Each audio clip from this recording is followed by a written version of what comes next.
開始之前，我哋重溫兩段訪問。個好好嘅機會去翻去探佢哋，因為佢哋嘅腿腳都非常之唔方便啦，同埋我又唔想即係我哋係有機會視像嘅，但係視像又好似冇即係親身去見大家咁有溫度，咁所以嗰次就係非常之開心。你都擔心你屋企人呢一年裏邊？我屋企人好擔心我。佢都有啲擔心，因為始終尤其是我嘅各位姑媽姑丈，因為其實我由細到大都係佢哋養大我，咁所以佢哋都當我係女咁樣咯，所以即係未知道我嘅方向嘅時候，佢哋都好擔心究竟之後個女會點樣呢？咁但係而家我希望佢哋唔好擔心我啦，我會長大，我會自己去慢慢處理好啲事情，同埋我身邊有好多錫我嘅同事，係，所以大家我會加油。然後我嘅爸爸媽媽其實佢哋都好支持我嘅，即係雖然未知道我嘅方向係點，佢哋都會出一啲方法俾我，咁我都會即係收集完佢哋嘅意見之後去慢慢過濾咯。咁亦都好多謝我屋企人以外嘅朋友啊，然後我嘅係咯朋友、老師，仲有大家，係非常之多謝你哋。其實你自己個人覺得可能都好多規管啊，或者覺得所以令你覺得自由啲。當然唔係，我不嬲都咁自由㗎。我哋白羊座係好自由自在㗎。咁所以我又冇覺得有啲乜嘢約束，只不過可能係大家一啲方向或者方法係大家未必係咁合得來，但係大家其實都冇嘢，冇錯。分手呢件事情，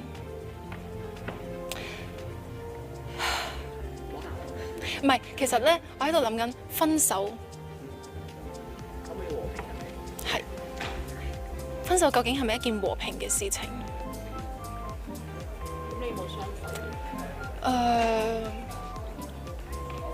傷心，其實我又覺得算唔上傷心咯，只不過大家係以後可能會以唔同嘅方式見面。我突然之間好似好凝重咁樣，分手，我未嘗試過分手，我同大家都唔會分手。但你會唔會有機會再上翻佢哋嘅台，你宣傳你自己嘅音樂？講得好，未來嘅事情我哋都會唔知道，但係當然有呢一個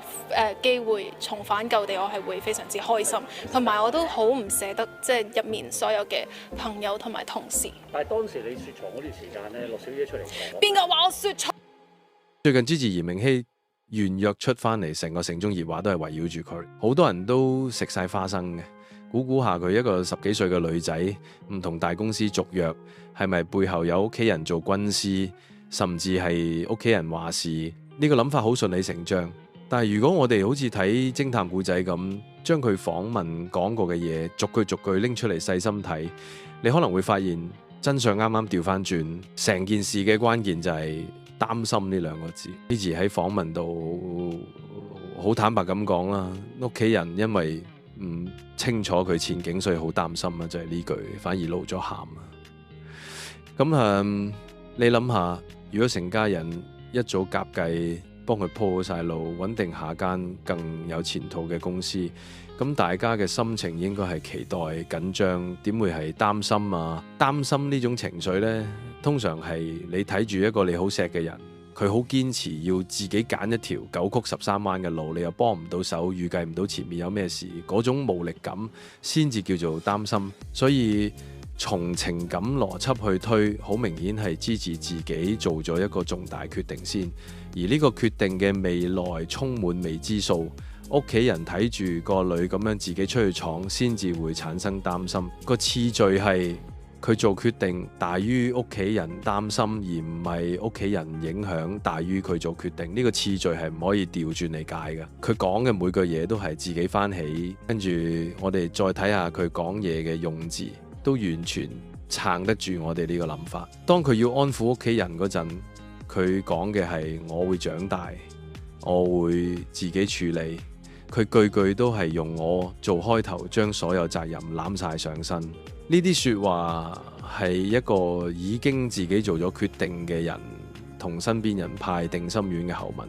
絕對唔係一個聽屋企人指示點做嘅細路女。佢嘅潛台詞就係：你哋放心，條路係我揀嘅，我會搞得掂，走得有風度啊，亦都有溫度啊。搞清楚咗係佢自己嘅決定之後，再睇佢點樣處理同舊公司嘅關係，就更加佩服。佢冇講半句壞話，只係用方向唔同，用自己白羊座性格嚟解釋，俾足面子對方，亦都維護咗自己嘅形象。但係最重要嘅係佢冇忘本，佢好真誠咁話，好唔捨得啲同事，呢個嘢好緊要，證明咗佢雖然夠堅周去做一個咁大嘅決定，但係內心依然係一個重感情、飲水思源嘅人，一個勇敢嘅決定，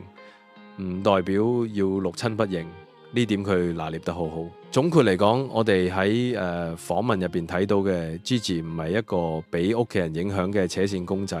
佢係一個有自己諗法、自己揀路行，然後自己默默記起所有壓力同後果嘅後生女。佢嗰份溫柔得嚟又夠硬淨嘅性格呢，可能先係佢能夠喺呢個行業企得穩嘅真正原因。